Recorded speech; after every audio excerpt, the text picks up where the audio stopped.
Assalamualaikum warahmatullahi wabarakatuh. Halo semuanya, perkenalkan nama saya Trias Aditya Ningrum dengan NIM 2022-05350. Saya merupakan mahasiswi Ilmu Komunikasi Universitas Muhammadiyah Yogyakarta dan juga merupakan peserta mata kuliah metode kualitatif.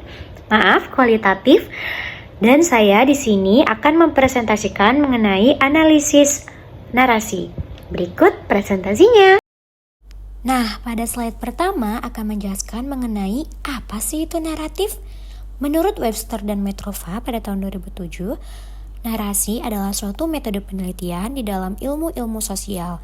Inti dari metode ini adalah kemampuannya untuk memahami identitas dan pandangan dunia seseorang dengan mengacu pada cerita-cerita atau narasi yang ia dengarkan ataupun tuturkan di dalam aktivitasnya sehari-hari.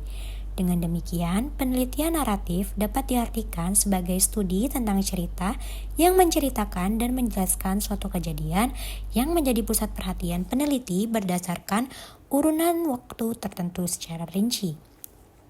Selain itu juga, cerita ditulis melalui proses mendengarkan dari orang lain atau bertemu secara langsung dengan informan melalui wawancara. Nah, selanjutnya pada slide ini akan menjelaskan mengenai karakteristik analisis naratif. Yang pertama adalah mengenai pengalaman individu.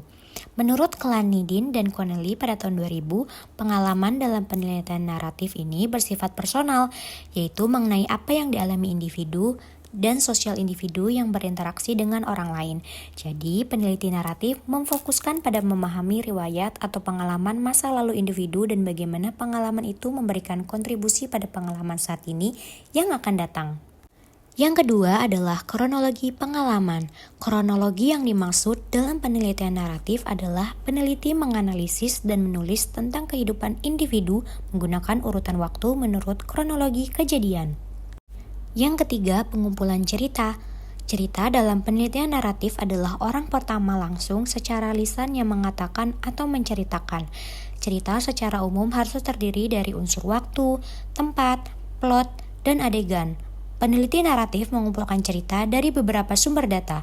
Field text dapat diwakili oleh informasi dari sumber lain yang dikumpulkan oleh peneliti dalam desain naratif. Cerita dikumpulkan secara cara diskusi, percakapan, ataupun wawancara. Akan tetapi, cerita juga bisa bersifat autobiografis, di mana peneliti merefleksikan tentang ceritanya dan menjalinkan cerita itu dengan cerita orang lain.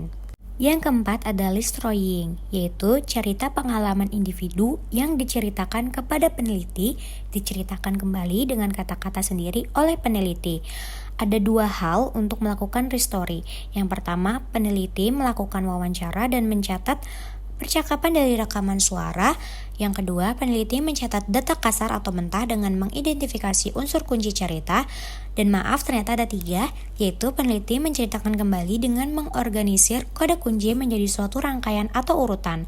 Rangkaian yang dimaksud adalah latar, tokoh atau karakter, tindakan, masalah, dan resolusi. Yang kelima adalah coding tema. Peneliti menggabungkan tema-tema menjadi kalimat mengenai cerita individu atau memasukkannya sebagai bagian terpisah dalam suatu penelitian. Yang keenam, konteks atau latar. Peneliti mendeskripsikan secara terperinci latar atau konteks di mana pengalaman individu menjadi pusat fenomenanya. Latar atau setting dalam penelitian naratif boleh jadi teman-teman, keluarga, tempat kerja, rumah, dan organisasi sosial atau sekolah. Dan yang terakhir adalah kolaborasi. Kolaborasi dalam penelitian naratif yaitu peneliti secara aktif meliput partisipannya dalam memeriksa cerita yang dibukakan atau dikembangkan. Slide selanjutnya akan membahas mengenai keunggulan dan kelemahan. Keunggulan dari analisis narasi yaitu yang pertama, mampu memahami identitas dan pandangan seseorang.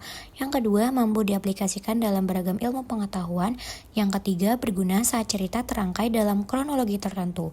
Lalu untuk kelemahannya sendiri, yang pertama, peneliti harus memiliki pemahaman yang lebih baik. Yang kedua, memiliki jangkauan responden yang sempit. Dan yang terakhir yaitu dibutuhkan pemahaman yang tajam untuk mengidentifikasi sumber materi.